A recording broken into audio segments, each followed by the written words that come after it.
बिस्मिल्लाहिर्रहमानिर्रहीम अस्सलामु अलैकुम वरहमतुल्लाहि वबरकातुहू। इतवार 19 जमादी सानी 22 दिसंबर 8 पोह की तारीख। मैं मुमताज़ तारिक तुसन दे पे वखरी गाल उम्मीद करना मेरे सारे सज्जन खैर सल्ला दे नाल हो। अज वीडियो एमरजेंसी बने पे मैं लेट थी गई है। मैं को शायद इतना टाइम ना हो सी अगर वीडियो कोई कमी बेशी हो तो मैं अगू ही जरिए माजरत करना पे तो नाल अल्लाह तो खुश रखे। कल वाली वीडियो एक सान्या तो दसिया से खोसा बिरादरी का अलमिया सके प्यू अपने पुत्र को शादी खुशी के मौके के उत्ते फैर मार दिता। बेचारा शहीद थी गया। मैं उनको शहीद आखसा क्योंकि उनका कोई कसूर कहना हा। भला अपनी बीवी को भी फैर मार के जख्मी कर दिता सी। अज उन नौजवान का 1 बजे जनाजा हा। वो जनाजा पढ़ने के दौरान बहुत सारे मालूमात मिलन जिन्हें चौंका देने वाले हैं। तुसा भी सुन सो तुसा हैरान थी सो कि ये भी होंदा रहिंदा है। मैं तो सारी तफसील 1 to all जरिए वो देसा तुसा वीडियो को गौर ते तवज्जो दे नाल देख सो। ये गल ही दसण दा मकसद सिर्फ ये होंदा कि तुहाडे खानदान च तुहाडी बिरादरी च कोई मसला मसाइल इहो जहा है तो उनको ठीक कर गिनो। ऐसे बंदे को संभाल गिनो ना तो ये जेडे अलमनाक हादसे थी वञनि। मैं तो सारी तफसील ॾिसां तुहाडे ज़ाहिर ज़हन सवाल हुसन कि क्यों मारिया उस पुत्र को।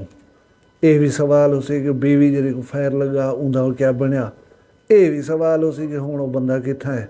ये सारे सवालों के जवाब तो मिल वैसन।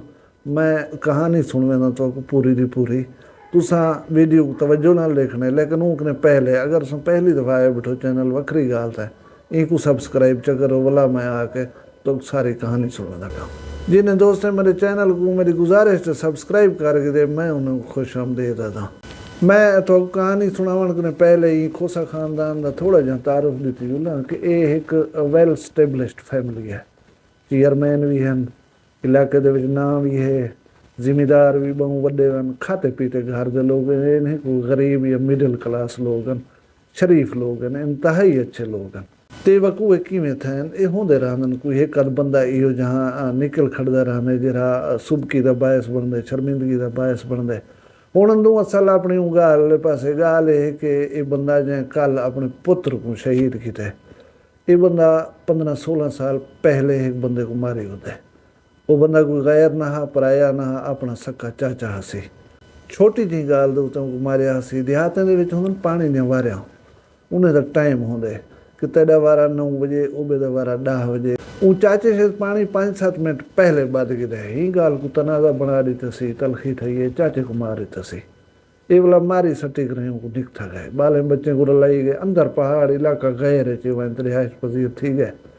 जेरे विचोले लोग होंदन मोतबर लोग होंदन वड्डे लोग होंदन बुजुर्ग होंदन वो सुचेंदन कि भी हाथ हिको खानदान हिको घर हा पद हिको को झन। पिछे जी बाकी बिरादरी है वो छोरी टंगी खड़ी रहती है कि असां उडे थियूं। कोई शादी थी पी तो फिलाना ना आवे ओबा आवे तो ओबा ना आवे। ये उलझन होती है। ये उलझन को महसूस करने उन्हें मामले को निपटाने वास्ते कोशिशें की और ये मामला निपटन के उत्ते आ गए सिर्फ एक शर्त दे उत्ते। शर्त यह है कि इहो बंदा जिला डेरा गाजी खान दे लात ना रखसी वंजे जिथा वधे वधा रहे। साडा कोई बदला कह नहीं साडा कोई जुर्माना कह नहीं कोई चट्टी कह नहीं बस ठाइए साडा बंदा गया। ये साडे सामने ना हो सी ईवन के साडे जिले दे विच ना हो सी। ये ना हो असां कहीं शादी गमी ते गए बैठूं तो यही आ वने। हाँ इन्हें पुत्र वगैरह वधे रहन कोई मसला कह नहीं। भला ये दसी जुला कि बंदे जा 2 शाजान एक शादी बिरादरी दे विच एक बाहर है। जी शादी बिरादरी दे उनको इो एक पुत्र सी त्राए धीरी हैं।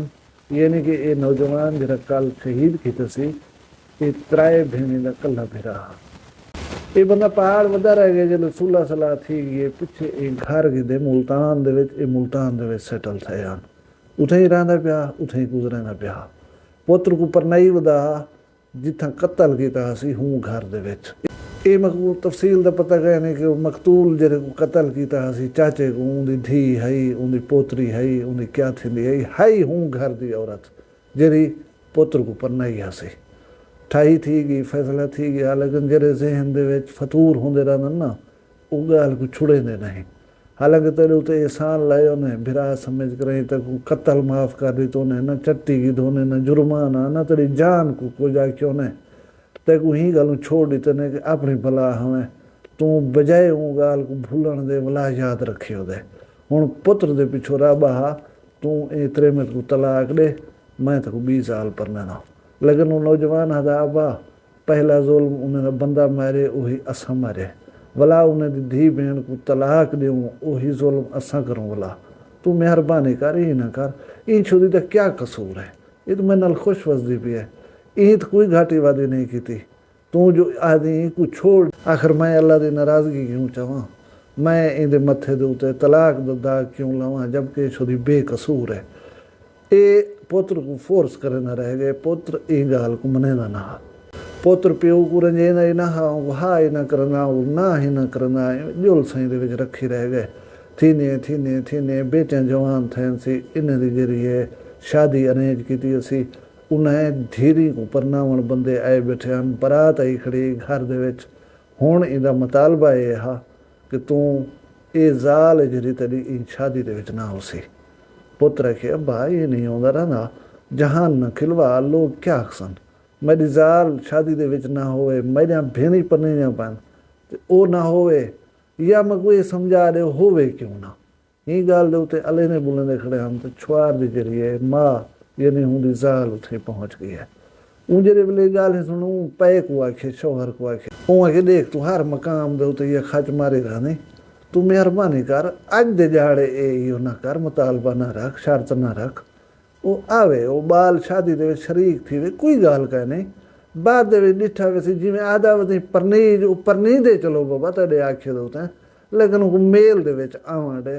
शादी है खुशी है उनको शरीक थी वाडे ई पिस्टल काट के दे उन्होंने पीछे पुत्र को बर्दाश्त नहीं था हुआ कि अम्मा की जान खतरे चे वो भुलेखे दे विच कि अब्बा मैं कुछ चलो नहीं मरेंदा ई मैं अम्मा को बचा के इंसान वो आ कर अम्मा दे अगो खड़ थे उनको आखे हट वन तू ही कना उहाँ के अब्बा मैं नहीं हटदा उहाँ के नहीं हटदा उहाँ के कहना अच्छा किस कलमा पढ़ गया उहाँ के मैं कलमा पढ़ गया ना तू जे प्यू थी करें पुत्र दे गोली चला सकती तो चला गोली ये अपने गोली मार दी है पुत्र को गोली लगी है एक दिल दे उते गोली लगी है बेचारा डटे मौके दे उते फौत थी गए भला ये अपनी जाल उबाल दी माँ को भी नहीं बख्शा जैसे सामने आंदे पुत्र को मारी खड़ा हूँ को भी जख्मी पुत्र को निसी संभालन दिता आखिरी लम्हात उन्हें निसी देखण दिते ये दूजा फैर ऊँ बेचारे को मार दिते वो जख्मी थे ये उनको जरे चाह गए हॉस्पिटल वो ही वेले तक निश्तर हस्पताल दे विच दाखिल है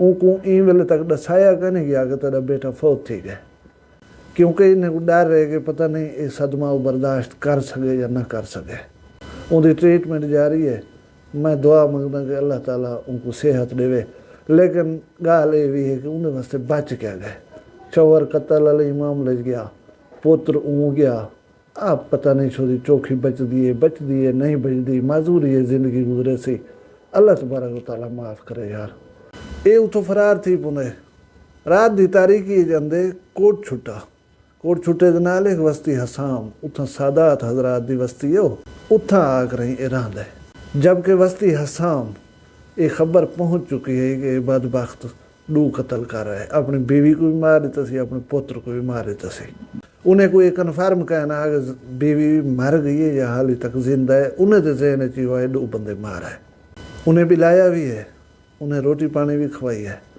मैं ये गल का कायल हाँ कि सैयद सरदार आंदा मेज़बान सैयद ने यारी को एक पासे रखे सैयद साहब ने इंसानियत को पेश नज़र रखे उनके जहन दे विच आए कि एक बंदा त्राए इंसाने को कत्ल कर ही आया मेरे घर बैठा हुए बोला वो आपको महफूज समझी बैठा हुए मैं अल्लाह को क्या मुँह दिख ले सा वो मेज़बान सैयद साहब ने बाहर निकल कर 15 उत्ते कॉल की है पुलिस वाले को दस्यस पुलिस वाले साढ़े माशाअल्लाह कोई सीधा साधा बंदा हथे आया पिया हो तो मिनट मरंदन कोई ना जो आखे टंग गिंदन ते उन्हें अध घंटा इंतजार की 15 की कॉल दे उत्ते रिस्पॉन्ड करन पुलिस नहीं पहुंची और उनको कोई पता गया नहीं कि बाहर पुलिस को इतला थी चुकी है और मैं गिरफ्तार थी ना वो मुतमैन सकून नाल अंदर बैठे थे उन्हें वला कॉल की थी पुलिस को कि यार दो बंदे जरा मुल्तान एक मार है खोसा साहब वो सारे ने आया बेटे तुसा आओ प्लीज एक अरेस्ट करो